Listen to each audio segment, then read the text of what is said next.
हर चुनाव की तरह कर्नाटक में भी आपराधिक केस वाले प्रत्याशियों की भरमार। राजनीति में अपराधियों की पेट को रोकने के लिए जाने कब से बहस चल रही है। कितने ही प्रयास हो चुके, लेकिन कोई भी राजनीतिक पार्टी इस तरफ कोई विचार नहीं करना चाहती, कोई निर्णय नहीं लेना चाहती।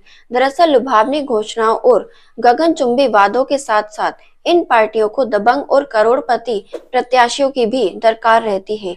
अगर आज के संदर्भ में बिना लाग लपेट के कुछ कहा जाए तो सार ये सामने आता है कि राजनीति अब डर और पैसे के दंभ का व्यवसाय हो गया है। एक जमाना था जब एक धोती कुर्ते में लोग चुनाव लड़ लेते थे और जीत भी जाया करते थे, लेकिन अब ऐसा नहीं है। लोकसभा और विधानसभा तो छोड़िए, नगर निगम का चुनाव लड़ने में भी अब करोड़ों फूंक दिए जाते हैं। एसोसिएशन ऑफ डेमोक्रेटिक रिफॉर्म्स के आंकड़ों के अनुसार कर्नाटक में जो चुनाव होने जा रहे हैं उनमें खड़े कुल 2615 प्रत्याशियों में राष्ट्रीय पार्टियों के 790, राज्य स्तरीय पार्टियों के 255, रजिस्टर्ड पार्टियों के 610 और 901 निर्दलीय प्रत्याशी हैं। ये तो हुए पार्टी स्तर के आंकड़े। चौंकाने वाले आंकड़े आगे हैं। इनके अनुसार 581 यानी लगभग 22% प्रत्याशी ऐसे हैं जिनके खिलाफ आपराधिक मामले दर्ज हैं। इनके अलावा 404 यानी 16% प्रत्याशी तो ऐसे भी हैं जिनके खिलाफ गंभीर आपराधिक मामले दर्ज हैं।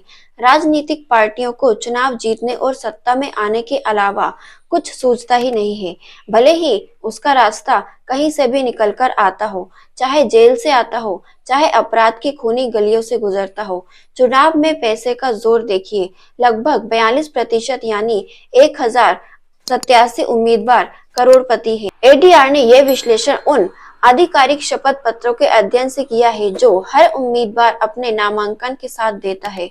जब ये राजनीति में अपराधियों के आने पर रोक नहीं लगाई जाती, आम आदमी की सद इच्छाओं या जरूरतों के साथ न्याय की उम्मीद करना बेईमानी है, क्योंकि जो खुद ही अपराधों में लिप्त हो रहा हो उसे दया और करुणा के साथ लोगों की परेशानियों को हल करने, उनका निवारण करने की कल्पना भी नहीं की जा सकती। ऐसा नहीं है कि किसी देश में करोड़पति, बाहुबली या दबंग लोग ही चुनाव जीत सकते हैं।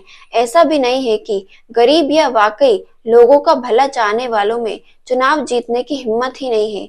लेकिन राजनीतिक पार्टियां किसी न किसी तरह चुनाव जीतना चाहती हैं, तरीका चाहे जो भी हो। सबके सब नंबर गेम में उलझे हुए हैं और जिसके पास नंबर है, सत्ता भी उसी के हक में आती है।